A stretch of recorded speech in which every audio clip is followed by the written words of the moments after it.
Hola, ¿qué tal compañeros? Bienvenidos a un nuevo video para este curso en línea de ingreso a la UNAM. El tema que vamos a hablar el día de hoy es compuestos clorofluorocarbonados y lluvia ácida.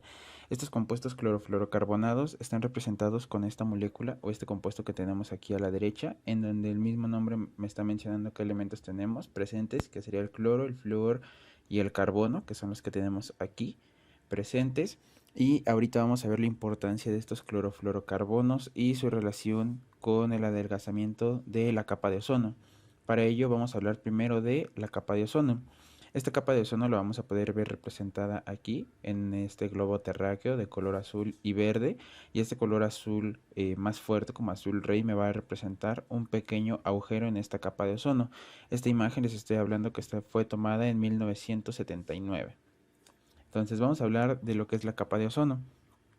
Se denomina capa de ozono u ozonosfera a la zona de la atmósfera terrestre que contiene una concentración relativamente alta de ozono. Esta capa se extiende aproximadamente de los 15 kilómetros a los 50 kilómetros de altitud, reúne el 90% de ozono presente en la atmósfera y absorbe del 97 al 99% de la radiación ultravioleta de baja frecuencia. ¿Qué quiere decir esto? Que la capa de ozono lo que va a hacer es absorber esas radiaciones altas que hay en la atmósfera, o cuando llegan a la atmósfera las absorbe y simplemente deja pasar las radiaciones ultravioleta. Esto por lo siguiente. Me dice que el ozono actúa como filtro o escudo protector de las radiaciones nocivas y de alta energía que llegan a la Tierra, permitiendo que pasen otras como la ultravioleta de onda larga, que de esta forma llegan a la superficie. Esta radiación ultravioleta es la que permite que la vida en el es la que permite la vida en el planeta, ya que es la que permite que se realice la fotosíntesis del reino vegetal. ¿Qué quiere decir esto? Que la capa de ozono nos va a proteger de las radiaciones que vienen desde el espacio exterior hacia nuestro planeta.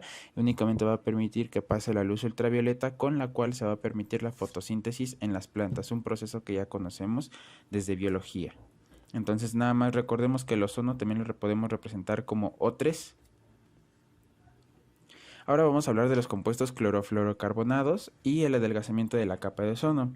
Me dice que los clorofluorocarbonos, o denominados como CFC, son derivados de los hidrocarburos saturados obtenidos mediante la sustitución de átomos de hidrógeno por átomos de flúor y o cloro principalmente. Recuerden que esto de los hidrocarburos ya habíamos hablado que son compuestos exclusivos de hidrógeno y carbono, ya que me están diciendo que sustituimos al hidrógeno por átomos de flúor y cloro.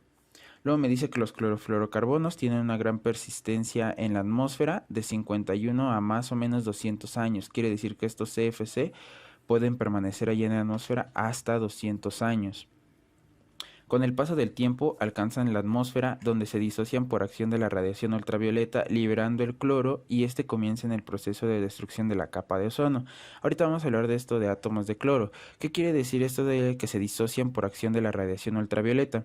Que estos compuestos de los clorofluorocarbonos, los que representábamos al inicio, con la imagen de la molécula que les presentaba al inicio, se rompen esos enlaces que hay entre el carbono, el flúor y el cloro, y el cloro es el que empieza con el proceso de destrucción de la capa de ozono. O sea, disociar quiere decir el rompimiento de enlaces, ¿ok? Luego me dice que CFC es el nombre genérico de un grupo de compuestos que contienen flúor, y carbono, utilizados como agentes que producen frío y como gases propulsores en los aerosoles. Estos clorofluorocarbonos generalmente los vemos ocupados, o antes se veían ocupados en los refris para la refrigeración, y en algunos casos se veía también ocupado en algunos aerosoles, como son los desodorantes o los fijadores de cabello, o inclusive los insecticidas. Ahora se supone que esto ya no se ocupa porque los clorofluorocarbonos ya no están permitidos en su uso. Se ha propuesto que los clorofluorocarbonos atacan la capa de ozono por una reacción fotoquímica. Al incidir la luz sobre una molécula de CFC, se libera un átomo de cloro con un electrón libre que rompe la molécula de ozono. La teoría propuesta estima que un solo átomo de cloro destruiría hasta 100.000 moléculas de ozono. ¿Qué quiere decir esto? Que aquí me están diciendo que los CFC atacan la capa de ozono por una reacción fotoquímica. ¿Qué quiere decir esto de la reacción fotoquímica? que aquí me lo dice, se incide la luz sobre una molécula de CFC, la que habíamos hablado anteriormente de los clorofluorocarbonos, y libera un ion de cloro, un ion anión con una carga negativa. Aquí cuando me dice con un electrón libre, me están diciendo en otras palabras que es un ion anión de cloro de carga negativa que está disponible para hacer enlace o reaccionar con otras sustancias, y que ese cloro libre en la atmósfera donde está la capa de ozono, pues al entrar en contacto con este mismo, con el ozono, va a romper esas moléculas de ozono. Y aquí me dice que puede romper hasta 100.000 moléculas de ozono. Eso es lo que me está diciendo. Entonces, se le hace incidir luz a una molécula de clorofluorocarbono, se libera el átomo de cloro con un electrón libre, y este cloro ionizado o disociado entra en contacto con la capa de ozono y puede destruir hasta 100.000 moléculas de ozono, un solo átomo de cloro. Luego vamos a hablar de tres personajes que son Mario Molina, Paul Joseph Crutzen y Frank Sherwood Rowland. ¿Cuál es la importancia de ellos? Pues bueno, gracias a su investigación de ellos se pudo comprobar que la capa de ozono se estaba viendo deteriorada por acción de estos clorofluorocarbonos. Bueno, esto sucede en 1995, reciben el Premio Nobel a la Química por estas investigaciones. Un nombre importante a destacar aquí de ellos es Mario Molina. Mario Molina es ingeniero químico de la Facultad de Química de la UNAM, entonces Mario Molina es Premio Nobel de Química mexicano. Y bueno, aquí vamos a ver nada más una pequeña imagen de las comparaciones de la capa de ozono. La imagen que veíamos de la capa de ozono al inicio era esta de aquí, tomada en 1979. Aquí, por ejemplo, vemos años más tarde una imagen de la capa de ozono de 1990. Este agujero como de color azul marino o color violeta me representa el agujero de ozono que hay en esta capa. Entonces aquí, conforme tenemos estas imágenes, me va enseñando el deterioramiento, perdón, de esta capa de ozono. ¿Cuál es la importancia de esto? Que al haber un agujero de ozono o un agujero, perdón, en esta capa de ozono, los rayos ultravioleta o los rayos que vienen desde el exterior de nuestro planeta entran con mayor agresividad a nuestro planeta y nos hacen más daño. Por eso hay veces que durante muchísimo tiempo o a la larga de estar expuestos al sol existe un posible riesgo a contraer cáncer de piel por las radiaciones fuertes que llegan a nuestro planeta. Entonces, por ahí nada más dato adicional, Premio Nobel de la Química mexicano, Mario Molina, ingeniero químico de la Facultad de Química de la UNAM. Y bueno, ahora vamos a hablar de algo llamado lluvia ácida.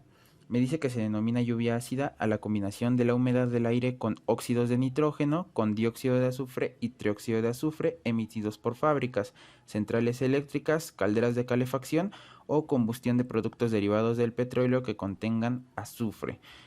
Ojo, por ahí por favor subrayemos que el trióxido de azufre es el principal promotor de una lluvia ácida. ¿Ok? Porque por ahí nos vamos a encontrar una pregunta en el examen, inclusive en el banco, que me dice ¿cuál es el principal contaminante de la lluvia que provoca la lluvia ácida? La respuesta sería trióxido de azufre. Luego me dice que en interacción con el agua, los óxidos antes mencionados forman ácidos que caen en la superficie terrestre acompañados de precipitaciones o granizadas. Esto lo relacionamos con lo que vimos anteriormente de las reacciones con el oxígeno. Recordemos que si tenemos un óxido ácido que reacciona con agua, me va a formar un ácido, y si tenemos un óxido básico que reaccione con agua, me va a formar una base. Entonces aquí tenemos el resultado de la lluvia ácida. Ahora, ¿qué es lo que va a pasar cuando tengamos estos óxidos en reacción con la humedad de la lluvia y que se formen ácidos? Pues por ejemplo en el óxido de nitrógeno se va a formar ácido nítrico, en el dióxido de azufre se va a formar ácido sulfuroso y en el trióxido de azufre se va a formar ácido sulfúrico. ¿Sale? Ahorita vamos a ver una de estas reacciones para la lluvia ácida. También otro dato importante a mencionar, se le considera lluvia ácida cuando tenemos un pH de 5 o menor a este valor. Es decir, entre el 0 y el 5 ya consideramos una lluvia ácida. El pH, esto es hablando de valores de pH, perdón. El pH de la lluvia normal es aproximadamente de 5.2, o sea, es decir, es un ácido muy débil, pero cuando es menor a este, es decir, se va acercando a un pH de un ácido fuerte, ya lo consideramos lluvia ácida. Ahora sí me dice que los compuestos con azufre, principalmente el dióxido de azufre, están entre los contaminantes más nocivos. La combustión de carbón de plantas eléctricas de energía genera cerca del 65% de dióxido de azufre que libera al año. Quiere decir que estas plantas de energía producen mucha contaminación por acción de este dióxido de azufre. Habría por allí que cambiar esa parte del contaminante del dióxido de azufre. Luego me dice que el dióxido de azufre se puede oxidar para formar el trióxido de azufre y cuando este trióxido de azufre se disuelve en agua produce ácido sulfúrico, es decir, el H2SO4, el que nosotros ya conocemos como ácido fuerte. Y ahí tenemos la reacción. ¿Sale? Tenemos este trióxido de azufre que sería un óxido ácido porque es no metal más oxígeno, es el óxido ácido que reacciona con agua y me va a formar el ácido sulfúrico. ¿Ok? Esa es la reacción que nosotros tenemos.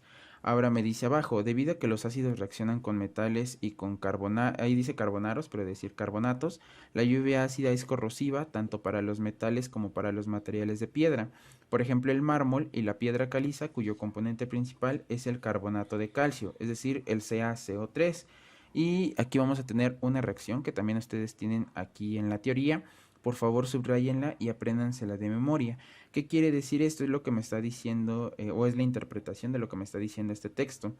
Que tenemos la lluvia ácida, que la lluvia ácida va a contener el ácido sulfúrico, y esta lluvia ácida va a entrar con el mármol de estas estatuas que nosotros vamos a tener, que sería por acción del carbonato de calcio, o que contienen principalmente carbonato de calcio.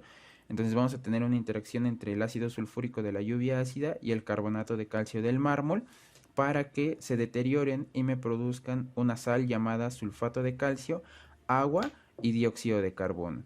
¿Okay? Esa reacción es la que a nosotros el examen de la UNAM nos pregunta como reacción de la formación de la lluvia ácida. Por ahí nos los vamos a encontrar como unas 2 o 3 veces en el banco. Y la pregunta dice más o menos así: identifica qué inciso me representa la reacción de la lluvia ácida por acción del ácido sulfúrico con el mármol que contiene principalmente carbonato de calcio. O sea, prácticamente lo que me está diciendo este problema de acá. Y ya nos están diciendo quiénes son los reactivos: el ácido sulfúrico de la lluvia ácida y el carbonato de calcio del mármol. Y ese producto, ¿qué es lo que me va a dar? Pues sulfato de calcio, agua y dióxido de carbono. Entonces ahí ya tenemos respondida una de las preguntas del banco.